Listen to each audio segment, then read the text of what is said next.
مجرم کی حیثیت سے جا رہے ہیں اور فخریہ انداز میں جو ہے وہ بلا شبہ جو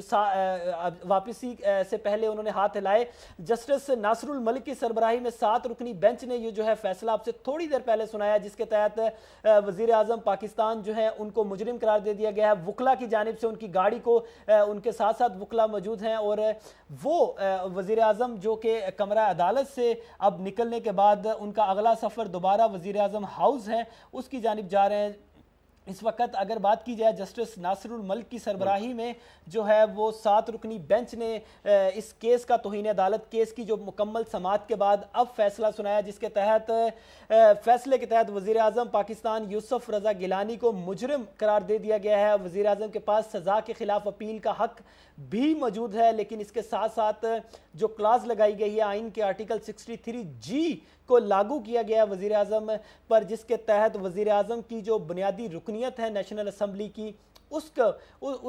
کے خاتمے کی بات کی گئی ہے. جیسا کہ ابھی ہم نے قادر خان مندوخیل جو کہ ماہر قانون ہیں ہمارے ساتھ موجود ہیں, ان سے بھی ہم نے جو ہے وہ بات کی. قادر صاحب یہ بتائیے گا کہ وزیر اعظم پاکستان آپ نے دیکھا, ابھی واپسی کے مناظر بھی آپ نے دیکھے جس انداز میں وہ جا رہے ہیں, اور اس پوری آج جب وہ آئے تھے اور اس کے بعد لگ بھگ 30 سیکنڈ کی سزا بنی, انہیں جو سزا دی اس کے بعد 63G کا آپ نے حوالہ کیا, اور اب وہ ان کی واپسی پورے سینیریو پہ ذرا کمنٹ کیجیے گا. دیکھیے سب سے پہلے تو میں پھر وہی بات جو میں نے سٹارٹنگ کی کہ پاکستان کی تاریخ میں یہ سیاہ ترین دن ہے. سیاہ ترین دن میں اس لیے کہہ رہا ہوں کہ سپریم کورٹ میں ایک پرائم منسٹر کو سزا سنائی جا رہی ہے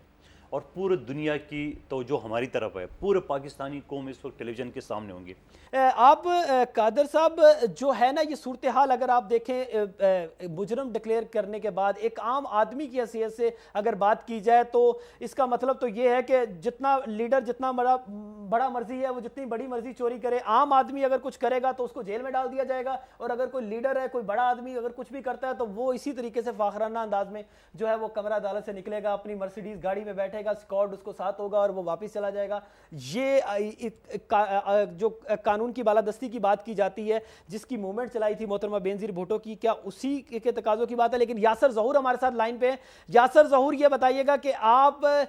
تفصیلات سے آگاہ کیجیے گا, سپریم کورٹ میں آپ موجود تھے, کمرہ عدالت کے اندر موجود تھے, کیا اوورال صورتحال رہی, اور وزیر اعظم یوسف رضا گیلانی کے حوالے سے بھی بتائیے گا کہ اب وہ یہاں سے روانہ ہو چکے ہیں, اب آگے ان کا کیا مستقبل ہے؟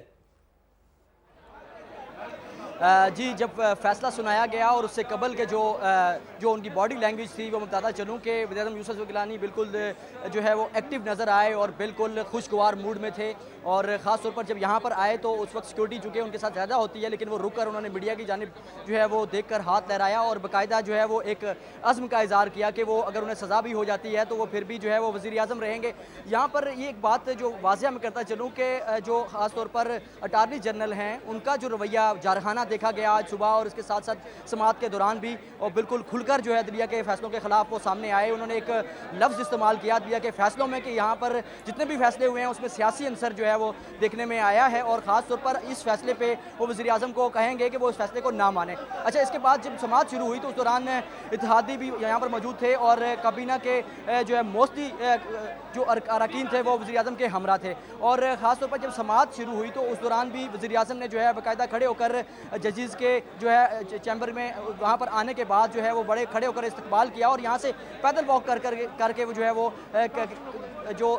کمرہ جو عدالت میں پہنچے. اور اس کے ساتھ ساتھ جب انہیں سزا سنائی گئی تو اس وقت بھی بالکل وہ خوشگوار موڈ میں تھے. اور میں یہاں اہم بات بتا چلوں کہ یہاں پر ہماری کچھ قانونی ماہرین سے بھی بات ہوئی, ان کا یہ کہنا تھا کہ وزیر اعظم یوسف رضا گیلانی جو ہیں وہ اب نو مور وزیر اعظم کائنڈ, اور آئینی اور جو قانون اور خاص طور پر مورلی طور پر بھی دیکھا جائے تو وہ وزیر اعظم نہیں رہے. انہوں نے جو افینس کیا ہے وہ 63(1)G آرٹیکل جو کہ آرڈیننس 2003 کا آرٹیکل ہے 63, اس کی خلاف ورزی کی ہے, اور ان کو سزا جو دی گئی ہے وہ 63(1)G کے تحت جو ہے وہ ان کو سزا دی گئی ہے, اور اس کے تحت وہ نااہل بھی ہو سکتے ہیں, بلکہ نااہل ہو چکے ہیں, کیونکہ پاکستان کے آئین اور قانون کے مطابق کوئی بھی سرکاری عہدہ اور خاص طور پر سینٹ اور قومی اسمبلی کا رکن جو کہ سزا یافتہ ہو وہ نہیں بن سکتا. اس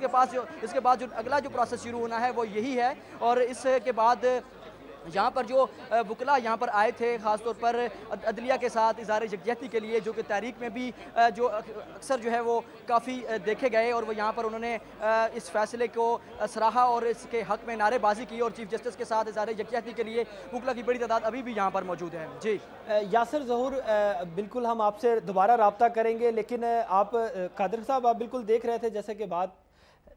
وہ یاشیاں کر رہے ہیں، ان کو بھی یہاں طلب کرے تاکہ لوگوں کو پتہ چلے کہ واقعی پاکستان میں رول آف بات ہو رہی ہے، مائٹ از رائٹ کی بات نہیں ہو رہی۔ بہت شکریہ ڈاکٹر صاحب۔ بالکل، وزیر اعظم یسر رضا گیلانی جو ہیں وہ مجرم کی حیثیت سے یہاں سے جا چکے ہیں۔ اگر دیکھا جائے قادر صاحب، نصرت بھٹو کیس سے لے لیں، بھٹو کیس لے لیں، اور جتنے بھی سیاسی فیصلے آئے ہیں سیاستدانوں کی جانب سے ان کو تسلیم نہیں کیا گیا، ماضی میں بھی یہ ہم نے دیکھا، اور آج بھی جیسا جو پہلا ریئیکشن آیا شرجیل انعام میمن کی جانب سے، انہوں نے کرٹیسائز ہی کیا، انہوں نے کہا کہ ایک خاص ایک پارٹی کو جو ہے وہ بچایا جا رہا ہے، دوسری کو سائیڈ لائن کیا جا رہا ہے۔ تو یہ جو تاثر پیدا کیا جا رہا ہے عدلیہ کے خلاف، اور یہاں پہ اگر ہم بات کرتے ہیں کیونکہ عدالتی فیصلے کی اگر بات کی جائے تو وہ چاہے حق میں ہو یا خلاف ہو، کیونکہ عدالت کا یہ فیصلہ ہے اور سب سے بڑی عدالت کا فیصلہ ہے، تو آپ کیا نہیں سمجھتے کہ اس طرح سے توہین عدالت کی تضحیق کرنا جو ہے وہ کسی صورت مناسب دکھائی دیتا ہے ایسی پارٹی کے لیے جو کہ پاکستان کی سب سے بڑی پارٹی ہونے کے دعوے دار ہیں؟ پہلی بات تو میں شرجیل میمن ثابت کروں کہ یہ ایم پی اے سے وزیر بنا اسی گستاخی کی وجہ سے، آج کل پھر کنارے پہ ہیں، وہ شاید پھر وزیر بننے کی کوشش کر رہا ہو۔ دوسری بات یہ کہ کوئی بھی شخص اگر قانون کی الف بے تے سے بھی واقف ہو نا، وہ ایک کیس کو دوسرے کیس کے ساتھ کمپیئر نہیں کر سکتے ہو۔ آپ کھڑے ہو سپریم کورٹ میں، وزیر اعظم کے مجرم ہونے کا ثبوت مل گیا، آپ بات کریں فلاں کیس، یہ کسی طرح سے جسٹیفائی اب نہیں کر سکتے آپ نے آپ کی۔ دوسری بات میں یہ کرنا چاہ رہا ہوں کہ جو وزیر اعظم آج سے پہلے یہ کہتا تھا یا ان کی پارٹی والی کہ ہم بے نظیر کی قبر کشائی نہیں ہونے دیں گے وغیرہ وغیرہ، اور آج تو ہونا یہ چاہیے کہ وزیر اعظم کو جب مجرم بنا دیا ہے تو سپریم کورٹ کی بالکل گیٹ کے سامنے میڈیا کا ایک کاؤنٹر بنا ہوا ہے پورا، وزیر اعظم کو میڈیا کے سامنے آنا چاہیے اور یہ کہنا چاہیے کہ میں نے بے نظیر کی جو قبر کشائی نہیں ہونے دی ہے، میں خود ملزم سے آج مجرم بن گیا، لہٰذا آج کے بعد میں وزیر اعظم کے عہدے سے چونکہ ڈسکوالیفائی تو ہو ہی چکا ہوں، میں استعفیٰ دیتا ہوں۔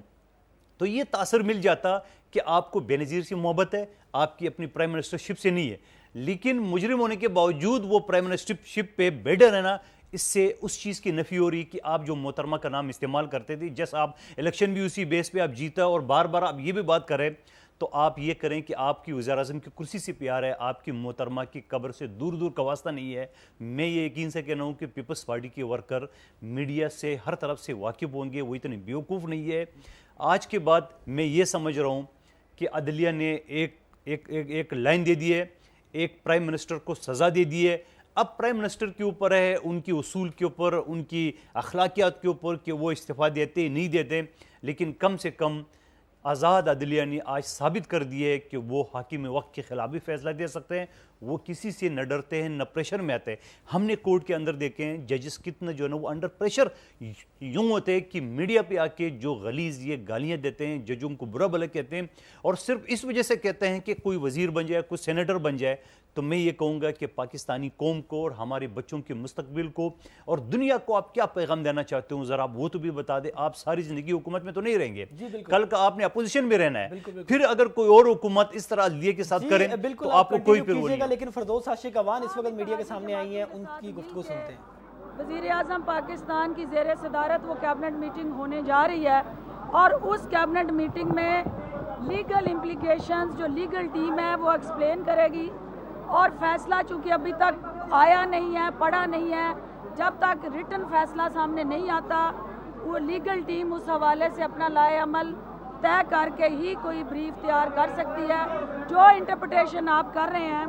یقیناً اگر یہی ہے تو یہ پاکستان کی تاریخ میں آج ایک اور سیاہ دن ہے، کیونکہ جمہوریت کے اوپر جب بھی شب خون ہوا، آج وزیر اعظم پاکستان نے جمہوریت کی اس سوچ کی آبیاری کرتے ہوئے یہاں عدالت کے سامنے اپنے آپ کو تیسری مرتبہ پیش کیا۔ لیکن دیکھنا یہ ہے کہ آئین کا محافظ اس پارٹی کا جو آئین کی خالق ہو، جس نے اس ملک کو آئین دیا ہو، جو خود پارلیمنٹیرین ہو، لا میکر ہو، وہ لا بریکر نہیں ہو سکتا۔ تو لا میکر کو لا بریکر کا ٹائٹل دے کے کنوکٹ کرنا، اور یہ یقیناً پاکستان کے اندر جمہوریت کے لیے، جمہوری ساکھ کو کمزور کرنے کے لیے یہ ایک انتہائی تکلیف دہ پہلو ہوگا۔ لیکن اس کے ہم نے جو پولیٹیکل امپیکٹس ہیں کہ ان حالات میں پاکستان کسی ایڈوینچرزم کا متحمل نہیں ہو سکتا، کیونکہ آپ کیا سمجھتی ہیں کہ سیاسی طور پر اس کے کیا اثرات مرتب ہوں گے؟ سیاسی طور پہ جو پاکستان پیپلز پارٹی ہمیشہ عدالتی استحصال کا شکار رہی، پاکستان پیپلز پارٹی کی قیادت کو ہمیشہ ٹارگٹ کر کے وکٹمائز کیا گیا، اور آج اسی کی کنٹینیوٹی ہے، اور پاکستان پیپلز پارٹی کا ورکر اسی کانسٹیٹیوشن ایونیو پہ جدوجہد کرتا رہا،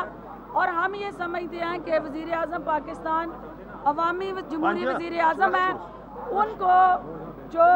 کانسٹیٹیوشن کی وائلیشن پہ جس قسم کی انٹرپریٹیشن ہوئی ہے، تو یہ ان حالات